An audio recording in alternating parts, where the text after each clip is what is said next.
Hey guys, Abel here, back with another video. First of all, if you hear some kind of static noise, I'm sorry. It seemed like it's not gonna be an issue while I was testing the microphone. It's a fan that is spinning around over my head. I just cannot do this video without it because it's super duper warm, which I'm happy about because so far it was raining all the time. Now it's finally sunny. And so yeah, just a bit of a disclaimer. In today's video, I would like to talk about 4 or 5 or I don't even know how many things that I wish I knew when I started lifting. I am so embarrassed, seriously. I do think that the video is going to be good, but this has to be one of the lamest video title types in existence, seriously. I always cringe when I see this. That doesn't mean that there are no videos with that title that I do like, and I do think that this type of video has a lot of potential actually, but most of the videos that I see are just such bullcrap, honestly. And so I actually thought for a very long time as to how I should structure this video or what the main message of this video should be. Because the thing is that I think in order for a video like this to be actually useful and informative, it has to address things which are fundamental aspects that you would change in the way you approached fitness or whatever the topic is. And that would have resulted in drastically different outcomes. You know, if looking back, you were doing something with the best of intentions and in reality, you were just gradually and progressively walking into some kind of a disaster, then yeah, that's a fair thing to talk about. Like, I wish I knew that X, Y. Or maybe even that isn't super informative because, you know, I for example, also kind of cringe when someone is being asked this question, like, you know, what are some things that you wish you knew when you started lifting? And it's like, well, I wish I knew to use full range of motion. It's like, but it's amazing, you know, like, I'm so surprised. You wish you knew to do things better when you started? That's phenomenal. You know, guess what? Like, there are a bunch of things that I wish I knew now. I'm doing a bunch of things in the gym. I'm sure there are ways to do them even better. Yes, I wish I knew them right now. Woohoo! Super informative. So I don't even have to wait for that video to come out. I'll just make a video now. 5 things I wish I knew now. Guys, guess what? I really wish I knew how to train perfectly. I also wish I knew how to diet even better. So you get the point. I think for these videos to be actually informative, it should have a little bit more thought invested into it than I see most people do it. So that's what I did for this video. This one is about the general approach to the whole fitness lifestyle, because actually that's my other issue with these videos is that, you know, it's one thing to say, I wish I knew to do X, Y, but that doesn't mean that I actually would have done it if I knew it, you know? I could say, I wish I knew that studying really, really well in school and not wasting so much time on video games and whatever is something that I will be very grateful for my past self when I will be older. But does that mean that I actually would have studied harder? Probably not. And the reality is that it's not like I didn't know that I'm going to regret not studying a lot harder and working harder, even in high school and middle school. I guess I even knew it then, but I still didn't do it. The same thing applies to fitness. Do I regret skipping out on a bunch of social events? Do I regret doing things way too obsessively with dieting and training at times?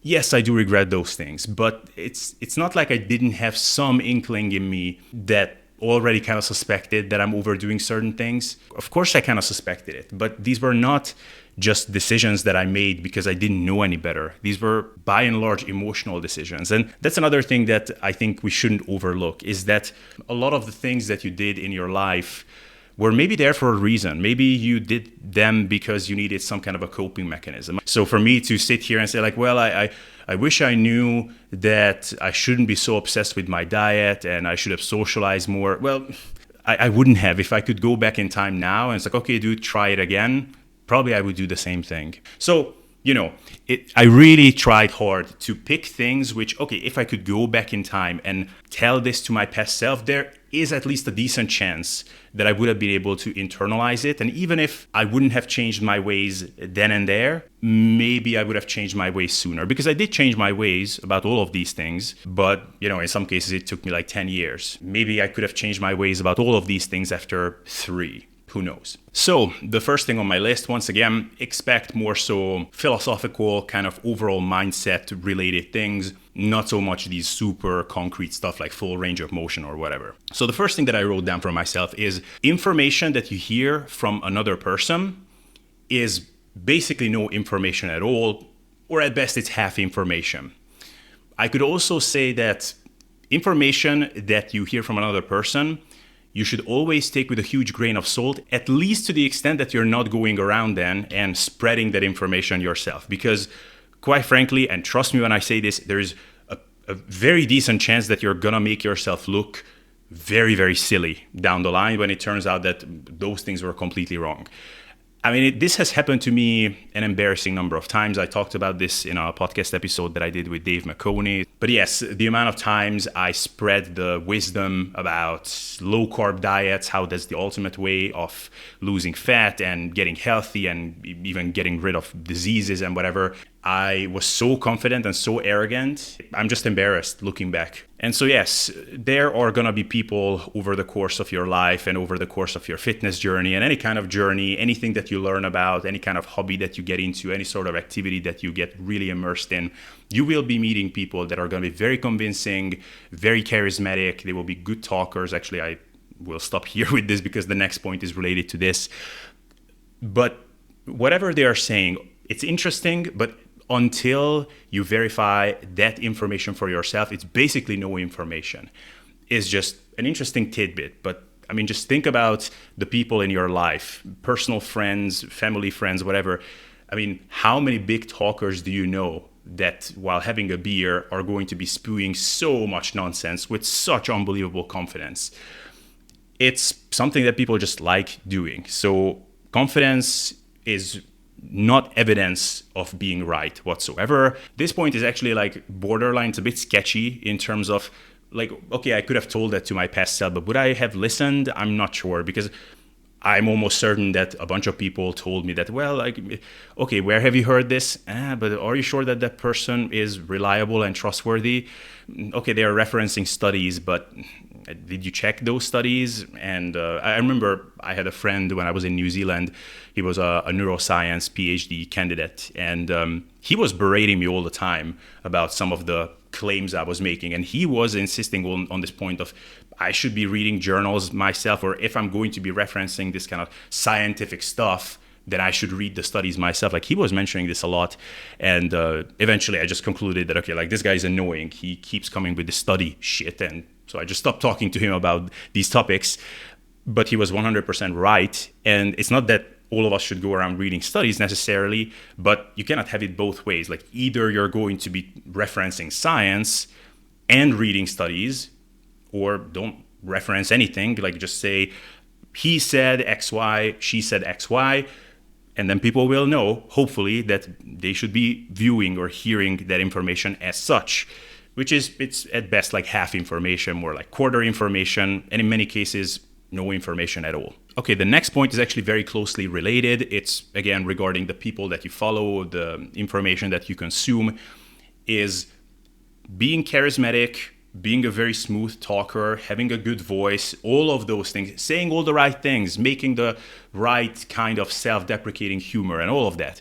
None of that is evidence whatsoever that the person is not full of shit, or the person is not completely misinformed, or that the person is not a charlatan, okay? A lot of the people that I believe to be completely incorrect that I used to follow, a lot of them are way more charismatic than 80% or 90% of the people that you follow in the evidence-based sphere. You know, take someone like James Krieger, who is an unbelievably intelligent, super, super smart guy. I mean, you hear him talk about something and you put one of these like low-carb gurus next to him, like, holy shit. Like, one of them you will be inclined to elect as the president of the United States. The other one, you might not understand why he's even being interviewed. Like, he comes across so poorly sometimes as far as speech and expressing himself on podcasts, at least. He's actually a very good public speaker. I don't even understand why he's struggling so much on a podcasting platform. Anyways, maybe he's freaking out from the webcam. It reminds him of the fact that he freaked out previously that someone was watching him while he was watching porn or something. So he has a hard time concentrating on the podcast. Anyway, I'm not being funny. So yes, a lot of these people are unbelievably charismatic, very, very good speakers. I heard this, for example, when Ellen Aragon had the big debate with Gary Taubes.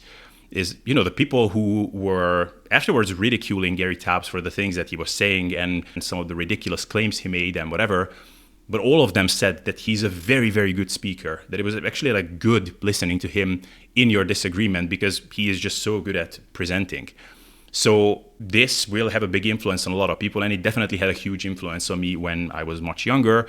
Not that this doesn't have any influence on me now. Like, sure, I would still rather listen to a good presenter than a bad one, and it probably is going to nudge me in one direction or another when I'm in a dilemma whether I should open my mind up to the person or not, which probably is still not ideal because you should evaluate the information, not how the information is being presented.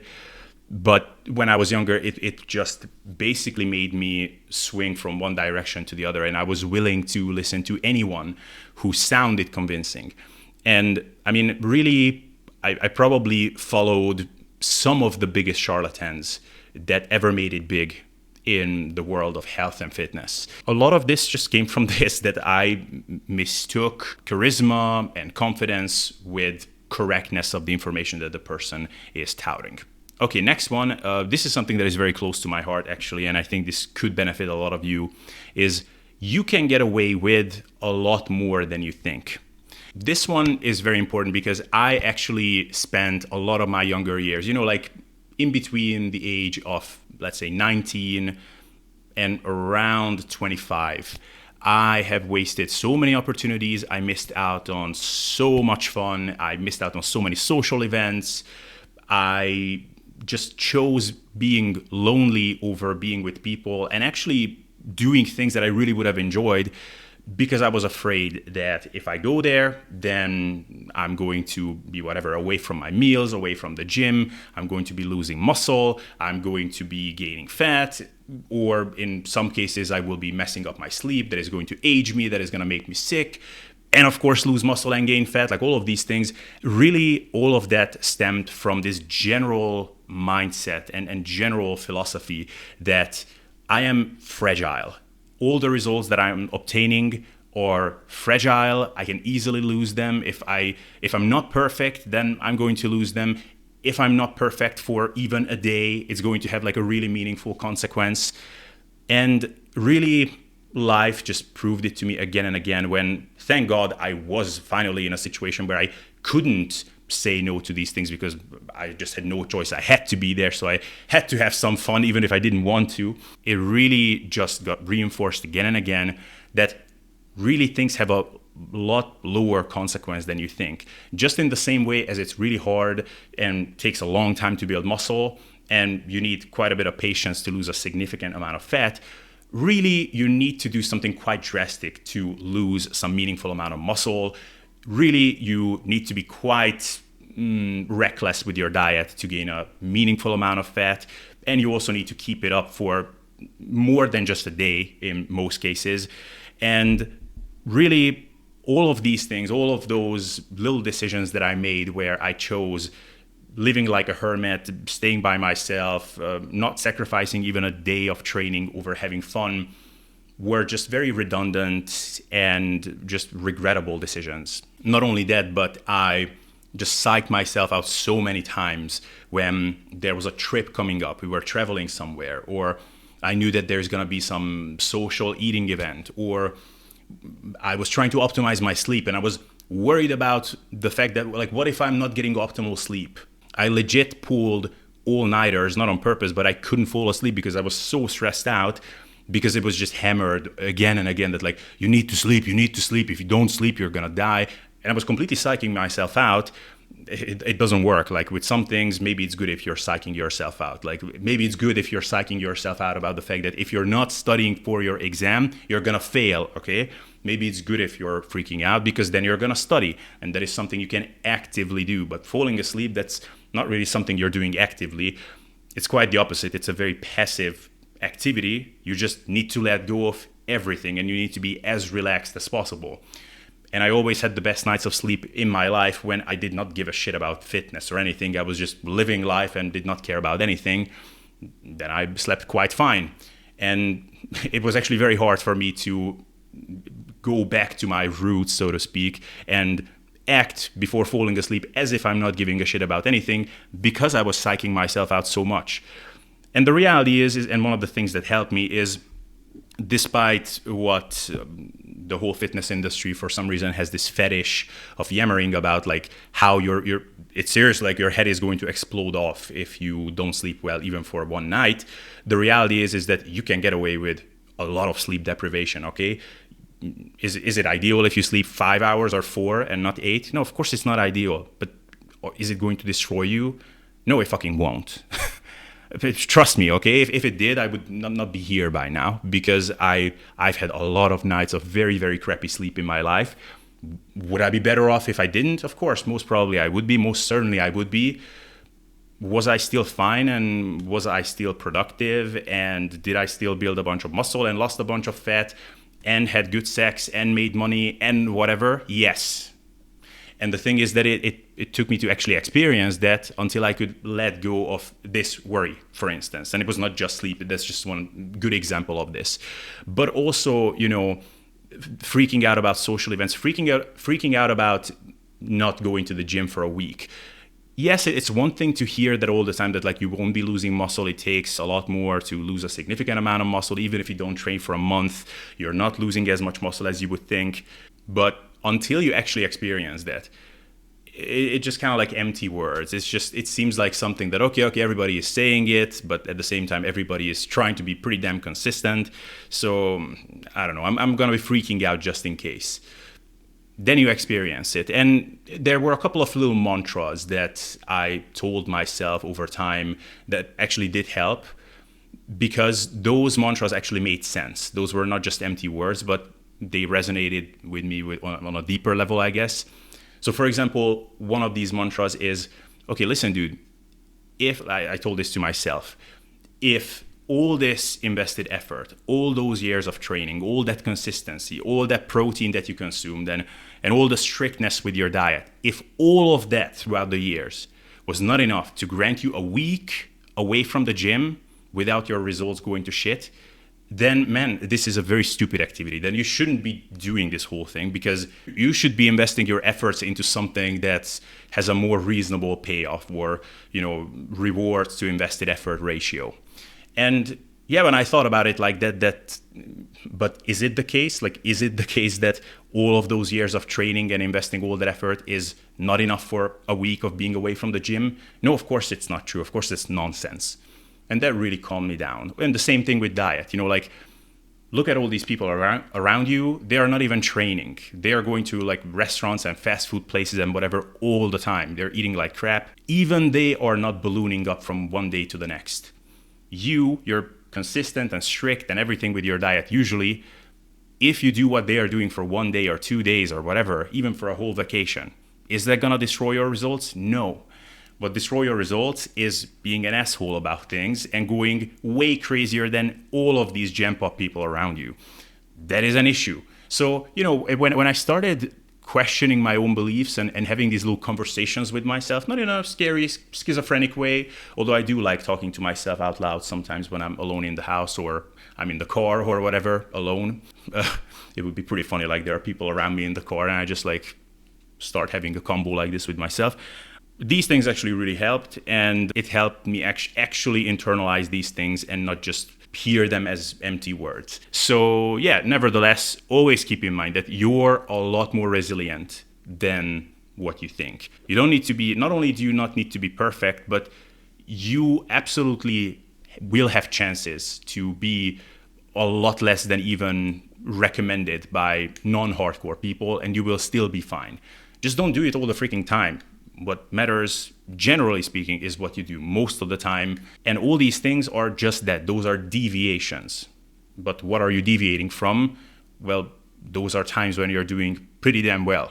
And that's what ultimately matters. Okay, next one. I'm going to get through this very quickly because it's a very closely related point. If you are living like a hermit now, and you're saying to yourself that, okay, let's say I'm dieting, so I'm not gonna participate in these social events, or I'm not going for vacation with my significant other or my family or with my friends because I don't want to be away from the gym. And you're telling yourself that, well, but I'm in this whatever training block at the moment, so I don't want to ruin this now. Anytime you're telling yourself stories like that, just know that there will always be a reason, or I guess an excuse, to live like a hermit and to miss out on these general fun stuff in life in order to stick to your fitness plan more. I guess it's true of anything, really. Like, if you're making an excuse for something now, okay, maybe now it seems like a valid excuse, but won't there be a very similar excuse the next time around and the time after that? It's worth asking that question at least, because for a long time, I really believed myself when I was making these excuses that, okay, like this is a special time, I'm dieting for this, or I'm training with this kind of training setup and I don't want to ruin that. And then I had to realize that, okay, when I was cutting, that was a good reason to not venture away from my food environment. When I was gaining, finally, that was also a good excuse because I'm lean gaining. I mean, if I'm having this big cheat meal now or something, accidentally overeat even, like that is going to make a significant impact on my weekly calorie average and my weekly weight gain amount. I mean, that is messing up my lean bulk. So when would there not be an excuse to not go out and eat out with others and do all these normal people things? Never. Like, there will always be a reason to not do any of that. And so when I realized that, I'm not saying that that was enough to already start changing my ways, but I think these little doubts that are popping up in your head are very, very slowly starting to kind of chip away and start doing the work already, and just very, very slightly nudge you in the other direction. Eventually you reach a state of cognitive dissonance perhaps, and eventually maybe something tips you over and you actually make a change. So it's not like, okay, I'm doing something this way because I have this strong conviction, I have an epiphany and immediately start doing things differently. No, like us humans are a lot more stubborn than that, and our egos are way bigger than that usually. But yeah, I think now when I'm thinking of the things that I'm doing differently, like now I'm so infinitely more social than I was when I was 21. It's unbelievable to even think about it. And, you know, what was the thing that eventually tipped me off? Maybe that was an actual life event. But by the time it actually happened, I already had a bunch of doubts and kind of cognitive dissonance built up in my head. And that started with these little moments of just questioning myself and really considering whether, if I'm having this excuse now or giving this excuse now, that excuse or some version of that excuse will be there 2 months from now, 3 months from now, 5 years from now. There's always going to be a reason to choose the more comfortable or less scary option for yourself. Okay, 2 more points. They are related to training, but I guess they apply to a bunch of other things as well. But for training, it's certainly true. Is that nobody has the perfect answer. And this is actually something that I didn't know.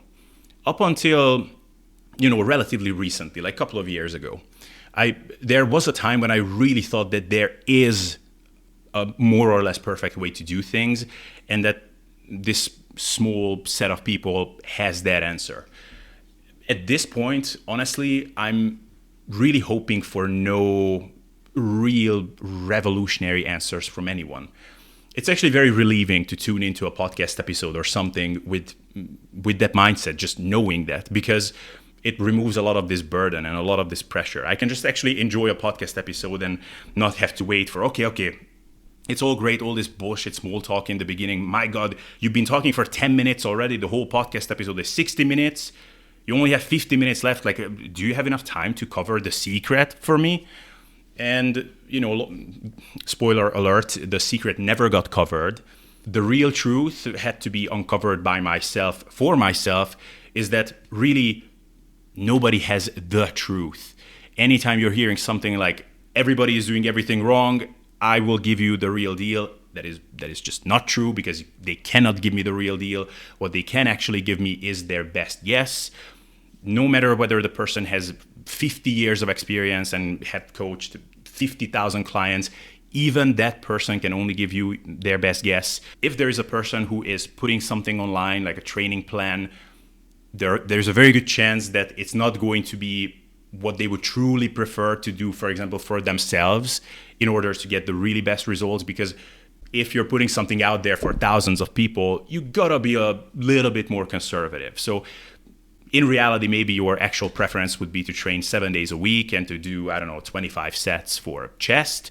Maybe that's what you actually believe to be the best approach. But for these people, you're going to be putting out, 15 sets, because I would rather set them back a little bit compared to the progress that they could be making than get 1 out of 10 people even injured, and then they're going to blame me, and who knows, maybe I'm going to get into some lawsuit. So even if you follow some person and you put some person on a pedestal, even if you were correct that he's the smartest person ever, you're not going to have true access to everything that's in that person's head. And, really there were times when I was fantasizing about that. Like, how amazing would it be if I could just download all the information from this person's head? Then everything would change. And it's like, no, it wouldn't be. Because, many years have passed. I learned so much. In terms of my knowledge, I'm a different person entirely from who I was, 10 years ago, but even maybe 5 years ago. And there are still lots and lots of doubts, a bunch of things that I just cannot know. Some things I more or less accepted that I'm never going to know them, because I don't think anybody will ever know those things for sure. In our lifetime, I think certain discoveries just won't be made yet, because it's just, logistically, I just don't see how it could be done. Also, there is a reason why there are so many conflicting voices in the fitness industry and a lot of industries, because a lot of things are just not 100% established. A lot of it is down to personal opinion, interpretation.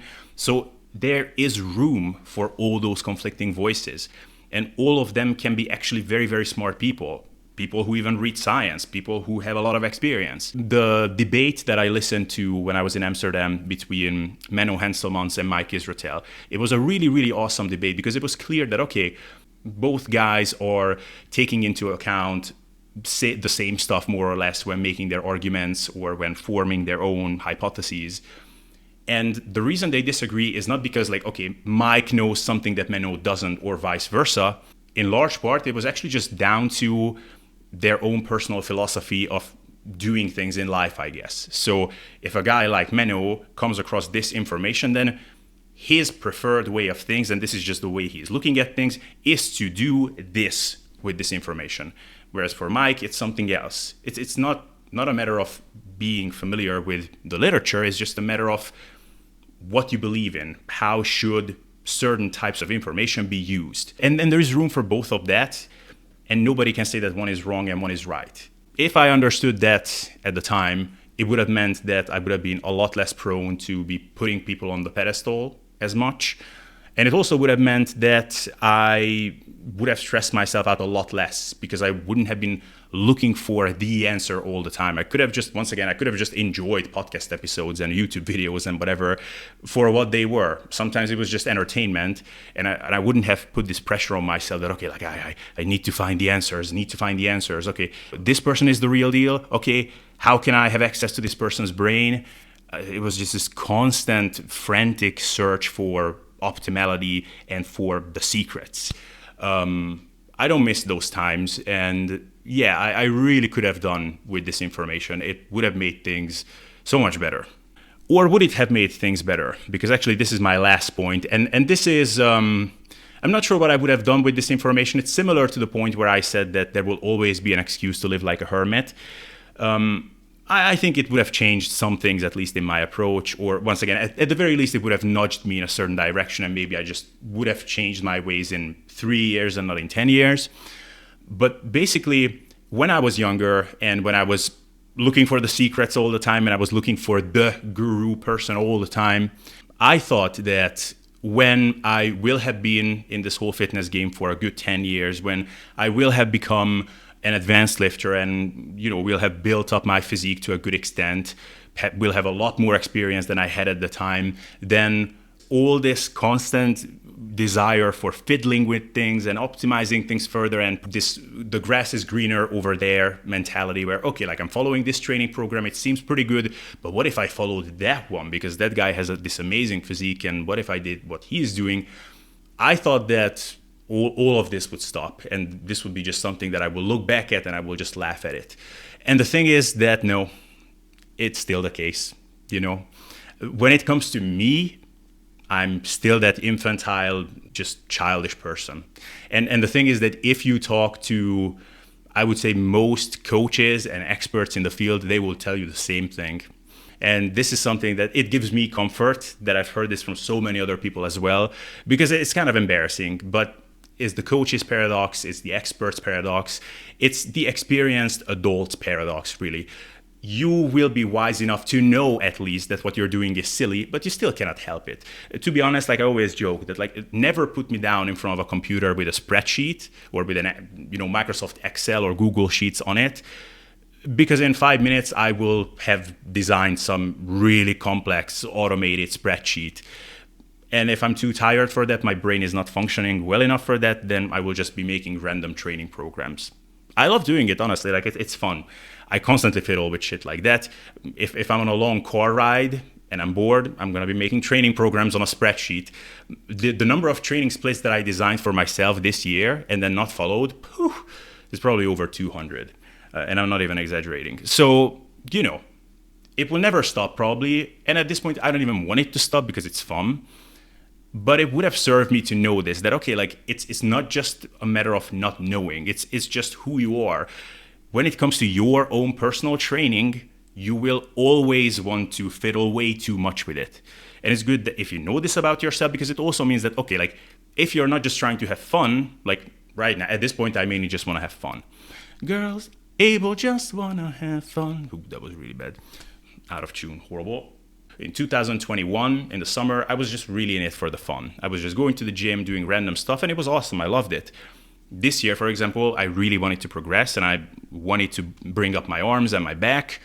So I needed to temper this, and I needed to consciously work on, okay, I can design all these splits and everything. I can design 300 splits for myself over the course of the year, but I need to stick to something, and I need to follow a structure. Otherwise, I'm just going to be wheel spinning. And now I view this as any other temptation in life, like the same way as I would prefer chocolate cake and not strawberries with some 0-calorie sweetener, the same way as I would prefer, I don't know, a cocaine party and not a protein shake party. Different powders, both of them are white, but it's just something that, okay, of course you prefer that because you love it. But it doesn't mean that you should do it. So, by the way, I'm not attending cocaine parties, just to be clear. But the point is, if I knew that at the time that like, okay, guy, you're whatever, a teenager now, you're fiddling way too much right now, and you're justifying it in various ways. But just so you know, like many, many, many years from now, you will still be doing the same thing because you're just freaking obsessed. So if someone had told me that at the time, maybe I would have changed my ways and I would have been more proactive about more things. So yeah, I guess that would have been cool. And so that was my last point. Lighthearted video once again. I say that a lot these days. I gotta find a new line. But I do like to reflect about things. And, if I could, I would go back in time, definitely. I would start over a lot of things in my life. But at the same time, as I'm saying that, I'm just not sure. I'm not sure how many of those things would there be a point in starting over. Like many times, actually, the conclusion I end up with is that there would only be a point in going back, let's say, to the time when I was 10 years old, 11 years old. Because I started making some really bad decisions in my life as early as that, to be honest. But there would only be a point if, like, I could go back as an invisible, like, ghost thingy sitting on that 10-year-old guy's shoulder, giving him actual advice. Because I can go back, but it doesn't mean that I would actually do anything differently, So that's where I always kind of end up with. But nevertheless, I think these things are interesting to think about and talk about. And yeah, if you're interested in more videos like this, this was like a more general overview, a bit more philosophical, but I can do one on training, I can do one on dieting. I guess I will, why the hell not? So let me know what you thought of this. Please subscribe for, well, not more content like this so much, but some really good informative training and nutrition content. Like the video if you liked it. And yeah, if you're interested in working together with me in a coach-client format or doing a consultation with me, then you can fill out the intake form on my website. It's linked in the show description. I will get back to you. We will discuss what your goals are, blah, blah, blah, and we will see if this could be a good fit. And yeah, I think that's all I wanted to say. So I will sign up for now. See you guys in the next video.